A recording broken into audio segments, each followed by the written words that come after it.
Hello, I hope you're enjoying the course so far. We're on the seventh stage, seventh lesson, the seventh day, or if you decided to make it once a day. Most of the time, I'm going to mention these stages, but these are advanced stages, really. So, meaning that I'm mentioning them because I think it's good to have a reference and idea, at least intellectually, how it looks to actually have a very stable attention. Because in the beginning, you may feel very frustrated because you see your mind goes off and off all the time. But it's very important to see that actually what happens is exactly the opposite. Your mind becomes incredibly effortless. Let's go there. So now we're getting up to the path around the higher stages where all these rainbows and promises start feeling very much real. This is stage 7, exclusive attention. So this is the first time that you actually have exclusive attention.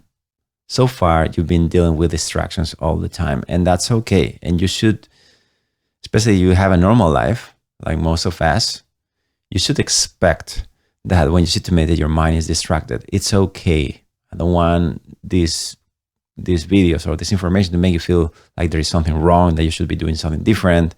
Well, maybe I want them to show you that there's a lot for you if you keep practicing, and there are levels of definition and stability that you may not have experienced yet. And this is, I will argue that it's actually a part that is missing in your life.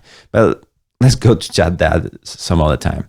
Now let's focus on the stage 7, basically to achieve full exclusive attention, where the focus becomes completely undivided and immersive with no remaining distractions or mental movements. To accomplish this, one needs to cultivate effortless and wavering absorption, where the meditation object is the only content of awareness, and attention remains naturally stable without any need for correction.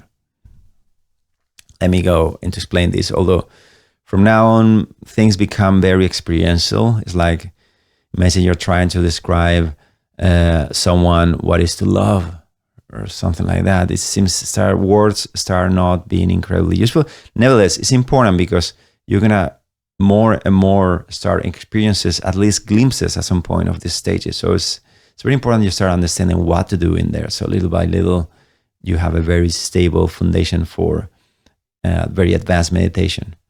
So main characteristics: effortless and wavering focus. That's a clear point.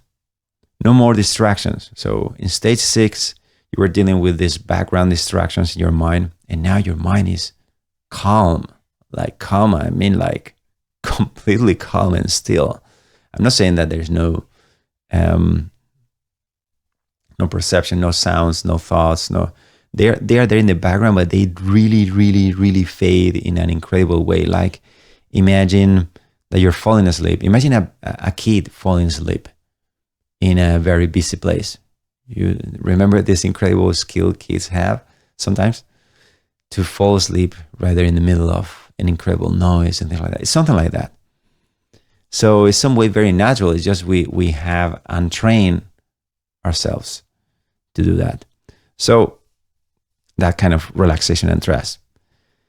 The meditation object feels awareness. This is what is meant by absorption. It means that there is a positive feedback loop, that so far you've been dealing with distractions as you were trying to create a balance with two things, and there is effort trying to balance this, no, right, no, left, right, left, But right now, I start feeling completely different. I feel like you don't have to compensate for anything. Things are just working, and it's just fantastic. Start working on its own. It's kind of automatic.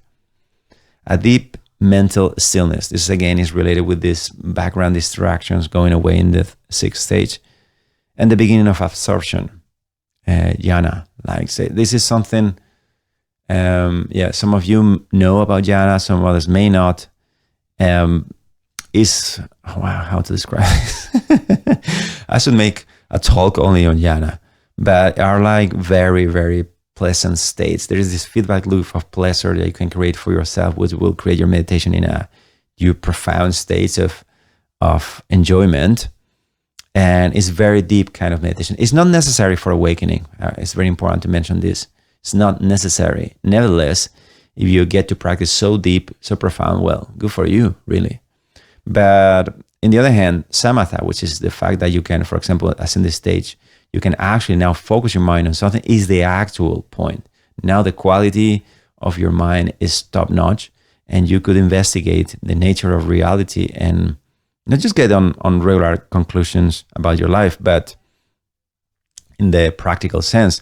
But I'm talking on the experiential, existential, deep level. Your mind start being able to trace and work on a different kind of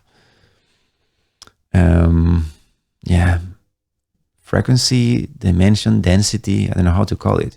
So now, you're putting a gas that it has more octane, so it's more powerful. It's like kerosene, the thing they use for flying planes, that is, it's way more powerful than the regular gasoline, something like that. Suddenly, your mind is working at a completely different level. If you're serious about truly understanding meditation, not just the surface level mindfulness hype, but the deep, time-tested methods of the sages, I have a free course with real practical guidance waiting for you.